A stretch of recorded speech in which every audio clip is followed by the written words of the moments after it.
What's up guys, it's me Jeremy.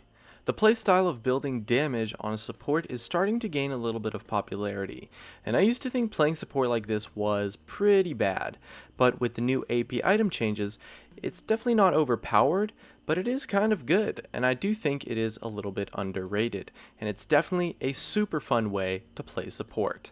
Let's get started. So the main reason that this playstyle of building a Sightstone and then transitioning into a damage build of AP items is starting to gain a lot of popularity is due to the new AP items that came out in patch 5.13. With the addition of items like the new Rylai's and Liandry's and others, supports can get some meaningful utility from just a single AP item.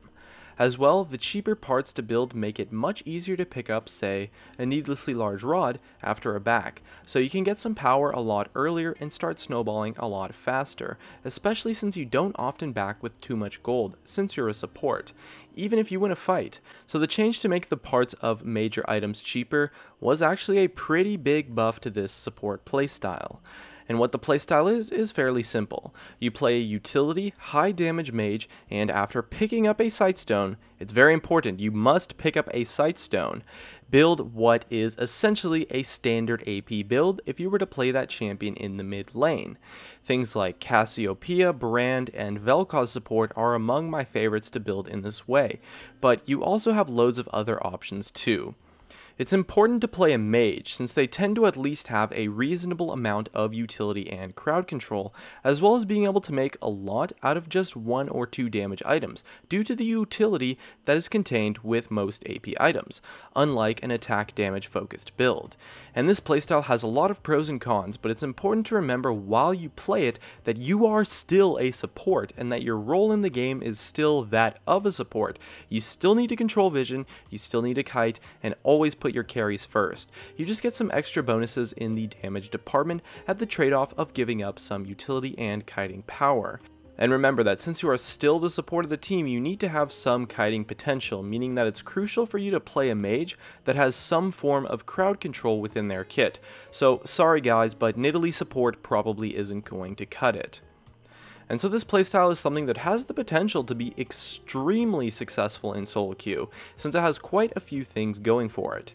It's very powerful in lane due to the high base scaling of AP champions, especially at level 6, and so you can come out of lane with quite a few kills.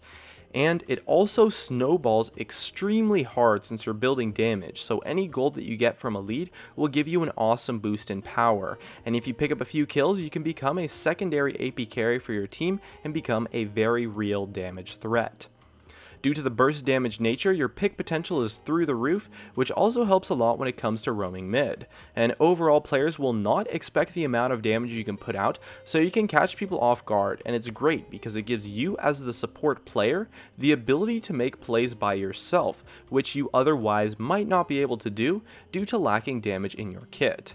And not to mention, building damage from the support role can be a super fun way to play the game, since the extra damage can bring some added excitement, and it's great to try out if you are the kind of person who thinks that support is fairly boring.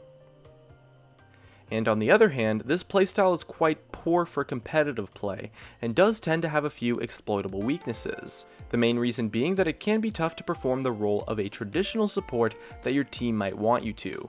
Your kiting ability won't be as good as a normal support champion, and your damage focused build might lack some key utility items that your team might desperately need to counterplay your opponents, such as a Locket, a Righteous Glory, or a Mikael's Crucible.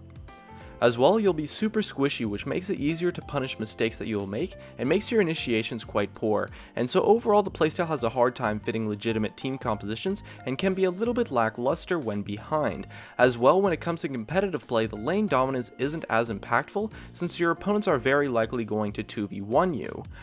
However, a lot of these things, apart from the lack of utility items, won't be that relevant at all in solo queue, since they require some solid team play to make use of. As long as you control vision, performing the role of a support in solo queue isn't as needed, since your team likely won't take advantage of the strengths that a support playstyle often brings.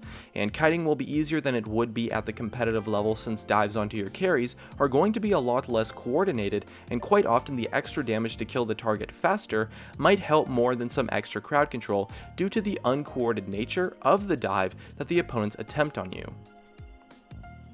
If you're enjoying the analysis, just a reminder to help me out by tapping that like button.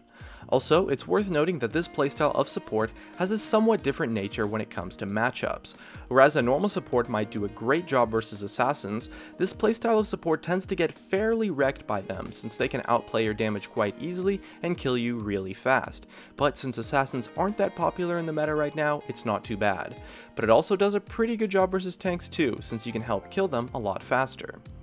And when it comes to solo queue and just lower skilled play in general, this playstyle can lead to a lot of interesting and often powerful team comps, as well as some interesting synergies with specific champions and lane dominant AD carries. Things like Cassiopeia, Twitch, bottom lane really come to mind, and those kinds of strategies are great and super fun since the power is really unexpected and will allow you to really surprise your opponents and pick up a lot of kills that you wouldn't otherwise get. So what do you think about this playstyle? I personally find it to be just okay. It's nothing too crazy, but it's definitely super fun, and I do see it as a little bit underrated. And that just about wraps it up. If you enjoyed the video, make sure to tap that like button to help me out, as well as you could subscribe for some more awesome content in the future. And definitely check out some of my other videos on the screen too. Thanks for watching, and I'll see you guys next time.